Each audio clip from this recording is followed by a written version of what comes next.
The Galactic Federation was ancient, older than memory, older than the wars that shaped the stars themselves. For millennia, it had relied on one sacred system, one fragile ritual that kept chaos in check, the naming of predators. Every predator species catalogued was given a word and a single sound or symbol that captured the essence of its terror. The Federation believed language was more than description. It was containment. To name a predator was to define it, to strip away its mystery to make the unknown manageable. And so they named them all the Rippers of Kalos, who stripped flesh with precision, the Shroud Serpents of Olan, who smothered prey in coils of living shadow, the Breakers of Vare, whose jaws snapped metal and bone alike. With every name, the galaxy breathed easier. Yet that night in the vast chamber of the classification committee, silence reigned. 3 Briners, bioluminescent scholars, whose very stripes pulsed with unease, sat before reports that made their lights dim. For the first time in centuries, their system faltered. On Elam 4, something had happened, something so grotesque and yet deliberate that no word would come. The ritual had broken. The galaxy's most sacred defense, language itself, had failed them.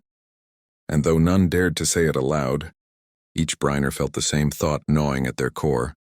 The Federation had finally found a predator it could not name. Elam 4 had always been a backwater, a world dismissed as irrelevant. Its sky was perpetually rust-colored, its streets narrow and damp, its people weary. But the inn where the massacre occurred now stood as a place of legend, a scar across the Federation's conscience. The Briners entered cautiously, their glowing stripes casting soft light on the walls. The air was thick, the stench of blood woven into the fabric of the place.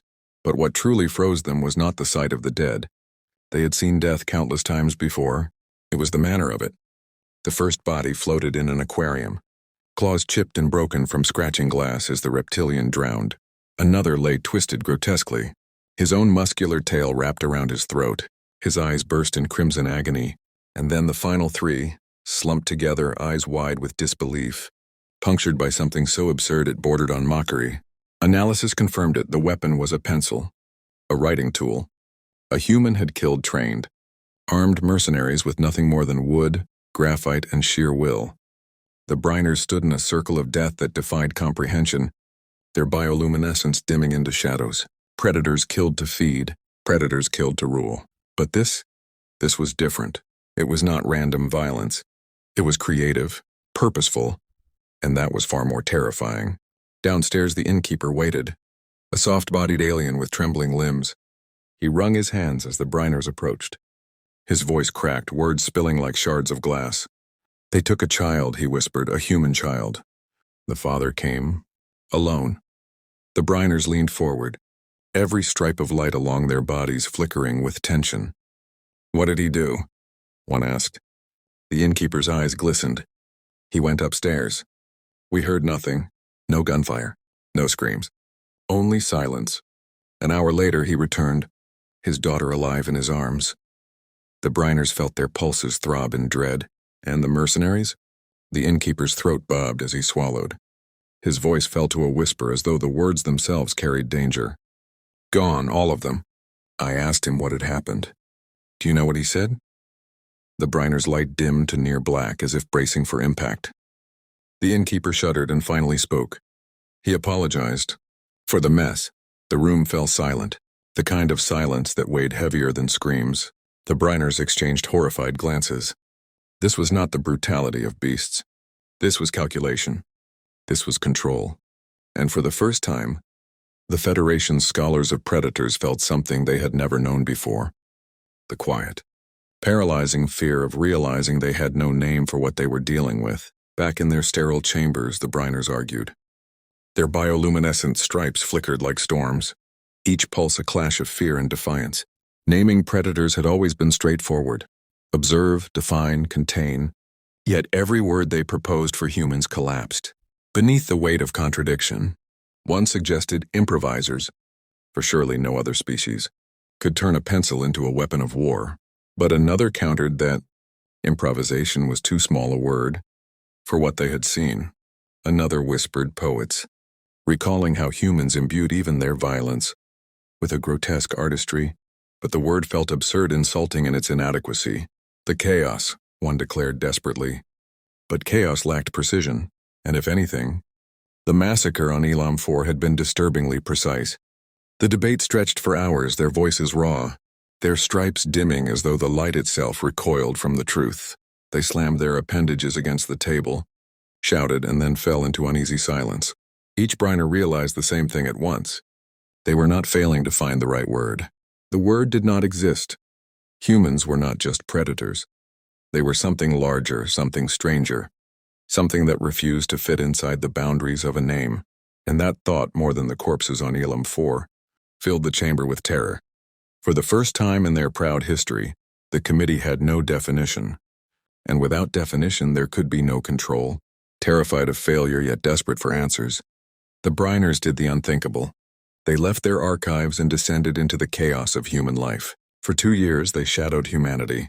They studied its soldiers who could wait motionless for days in jungles, becoming ghosts of patience, and then erupt into violence with terrifying precision. They watched civilians turn kitchens into arsenals, forests into traps, even children's toys into tools of survival. And then, in whiplash contradiction, they saw tenderness so profound it defied logic. Children sang lullabies at funerals, voices trembling with grief and beauty. Doctors bled themselves dry to save strangers they would never see again. A mother, her eyes hollow with loss, offered food to the very soldier who had killed her husband. The Briners' stripes dimmed in confusion, their notes filled with contradictions that refused to settle into patterns. Predators killed to feed, prey fled to live. But humans blurred the lines, fusing cruelty and compassion, destruction and creation, until the categories themselves broke apart. Every observation left them more unsettled. They were not building a definition. They were unraveling one, and the deeper they went, the more the Briners felt a truth they could not bear to write. Humans were not predators. They were paradoxes. At last, the day of reckoning arrived. The Briners stood in the Federation chamber, their bodies trembling beneath the gaze of 100 species. The air shimmered with heat and sound. The weight of tradition, pressing down like iron in the center, pulsed the president of the Federation, a gelatinous jellian whose voice rippled through the hall like thunder. "Every predator has a word," it boomed. "So tell us, what are the humans?" The Briners recited their findings, their voices trembling, their stripes flickering weakly. They spoke of Elam 4, of pencils turned to weapons, of fathers who rescued daughters with surgical precision. They spoke of wars that shattered continents and songs that ended them. They spoke of contradictions that could not be reconciled, of cruelty intertwined with kindness, of horror braided with beauty. The chamber grew restless, murmurs rising to snarls, snarls rising to shouts. "Enough!" the president roared, its gelatinous form quivering with outrage. "Every predator has a word. Give us the word." The Briners turned to one another. For a moment silence reigned. Then as one they spoke. "Unnameable." The word fell into the chamber like a stone into still water, rippling outward into shock, outrage, disbelief. And in that single moment, the Federation's ancient system shattered. For the first time in history, the ritual had failed. The galaxy had no word. The word unnameable echoed through the Federation chamber like a curse. For a moment, there was silence. A silence so complete it seemed as though the galaxy itself held its breath. Then the uproar came. Delegates erupted in shrieks, bellows, and roars, their bodies trembling with fury. Tentacles slammed against marble, claws scraped stone, wings beat the air in frenzied protest. "Blasphemy!" shouted one reptilian lord. "Cowardice!" howled another. The chamber seethed with outrage, voices overlapping in a cacophony that threatened to shake the dome apart. The president's gelatinous body quivered violently, its booming voice drowning out the chaos. "You dare claim failure? You dare break a system that has held this galaxy together for ages?" The Briners stood small and dim before the storm, their stripes flickering faintly like dying embers. They tried to explain that this was not failure but discovery, that humanity was something beyond predator and prey, something that demanded a new category. But their words were drowned in rage. "Every predator has a word," the president thundered again, its body shuddering with fury. "And if you cannot find one, then you are no longer fit to serve." In that moment, centuries of honor crumbled. The Briners, once the guardians of definition, stood disgraced, their legacy shattered in the eyes of the Federation. The uproar did not end with judgment. It echoed outward into the corridors of power, into the whispers of worlds spreading like wildfire. For the first time in history, the Federation's unshakable certainty had cracked, and though they buried the fear beneath their fury, every delegate left that chamber with the same unspoken dread. If the Briners were right, then the galaxy faced a predator that could not be named, and therefore could not be contained. The Briners were stripped of their positions, their titles torn from them like flesh from bone, their luminous stripes, once symbols of wisdom, dimmed with shame. Exiled, they drifted across the galaxy, scattered to forgotten outposts and barren worlds where their voices carried no weight. Some tried to continue their studies, scribbling desperate notes about humanity in secret journals. Others fell into silence, haunted by memories of the Elam 4 crime scene and the quiet horror of a father who apologized for the corpses he left behind. But exile did not end their torment, for everywhere they went, whispers followed. The word unnamable spread through shadows, carried in hushed tones among soldiers and traders, smugglers and slaves. No matter how fiercely the Federation tried to bury it, the story bled into the fabric of rumor. Captains spoke of humans surviving shipwrecks no other species could endure. Merchants told tales of human children laughing at games that mimicked death. Soldiers muttered of wars where humans fought, until there was nothing left to fight with, and still found a way to win. Each rumor deepened the mystery, feeding the legend the Briners had unwillingly unleashed. And though their names were cursed, though their honor was gone, the Briners understood something the Federation did not. The system had not been broken by incompetence. It had been broken by truth.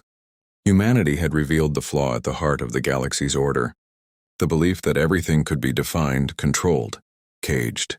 Now that flaw gaped open and no punishment could close it again. Decades passed, but the wound never healed. The Federation tried again and again to force humanity into a word. They called them variables, but humans proved too deliberate for randomness. They called them paradoxicals, but the term collapsed beneath the weight of their brutal simplicity. They called them adaptives, but the word was too small, too shallow, for a species that could wield kindness and cruelty in equal measure. With every failed attempt, the legend of the unnamable grew stronger. Among soldiers, it became a warning. Never underestimate a human, for no rule defines them. Among scholars, it became an obsession, a puzzle that mocked their intellect, a hole in the order of the galaxy. And among the common people, it became a story told in whispers of fragile-looking beings who smiled kindly even as they carried weapons of impossible ingenuity. For the Briners, now old and scattered, it was a bitter vindication. They lived long enough to see their disgrace turn into prophecy. And in quiet moments, when they closed their eyes, they remembered Elam 4, the corpses in the aquarium, the mercenary strangled by his own tail, the pencil buried in alien flesh, and above all, the father walking down the stairs, his daughter safe in his arms, apologizing for the mess. That image clung to them like a shadow, a reminder of the truth that had destroyed their lives, but preserved their integrity. Humanity was not predator, not prey, not anything that could be caged by words. They were something else entirely. And in that something, the galaxy saw both salvation and doom. Bashir, once the most brilliant among the Briners, grew old in exile. His luminous stripes, once bright with the fire of discovery, faded to a dull gray. His joints ached from the cold of forgotten moons, and his voice, once strong enough to silence chambers, had grown weak, rasping like brittle leaves in wind. Yet his mind remained sharp, sharper than the claws of the predators he had once classified. He lived in a crumbling habitation dome at the edge of a dying colony, where rust crept across walls and silence stretched between the hours. There were few who visited him. Most feared the disgrace that clung to his name. But sometimes young scholars, reckless with curiosity, traveled across the void to sit at his feet and ask about the word that had destroyed him. He never gave it.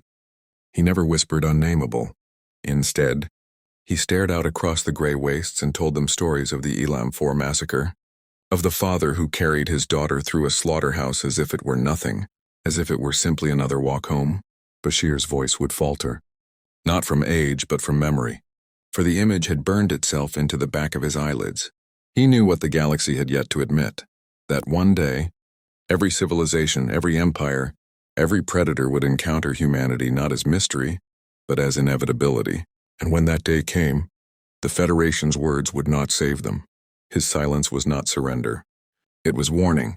When Bashir's body finally began to fail him, the Federation, out of reluctant duty, sent caretakers. Most could not bear to stay long, revolted by his frailty and by the shame attached to his name. But then came a nurse, a human nurse.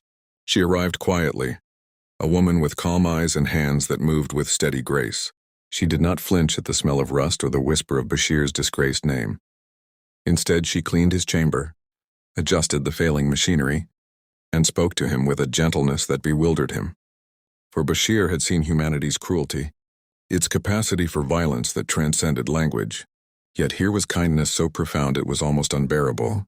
She would sit by his bed and tell him stories of Earth, of oceans so wide their ends could not be seen, of forests alive with birdsong, of children who chased each other through fields of wildflowers. Bashir listened in silence, his stripes flickering, faintly as he realized the truth he had only glimpsed in the chamber long ago. Humanity was not unnameable because of their savagery alone, nor because of their intellect nor their adaptability. It was because they carried both the knife and the balm, both the fire that destroyed and the hand that healed. In the presence of the nurse, Bashir wept for the first time in decades. For here, at the end of his long life, the galaxy's curse had returned to him, not in blood but in compassion. News of the nurse spread. Word traveled quickly in the cracks of the Federation that the disgraced Briner was being tended to by a human. Some scoffed, dismissing it as irony, but others felt unease ripple through their bones. For even in whispers, the legend of the unnameable lingered, and now it had taken flesh in the simplest of ways, in a woman who brushed dust from old machinery, who offered water with steady hands. Delegates sent spies, scholars sent observers, and soldiers listened for reports. All returned with the same unsettling account, that Bashir, who had defied the Federation, who had been broken and exiled, now smiled faintly in the company of a human. And more than that he spoke again. One evening, as the nurse hummed a tune from her homeworld, a young scholar hiding outside, Bashir's quarters swore he heard the old Briner's voice. Weak, rasping, but clear. Do you see now?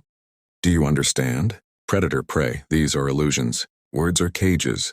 Humanity is not a word. Humanity is the fire between them. The scholar fled, terrified, his mind reeling. The Federation tried to bury the account, but it was too late. The whisper spread faster than any decree, igniting imaginations and fears alike.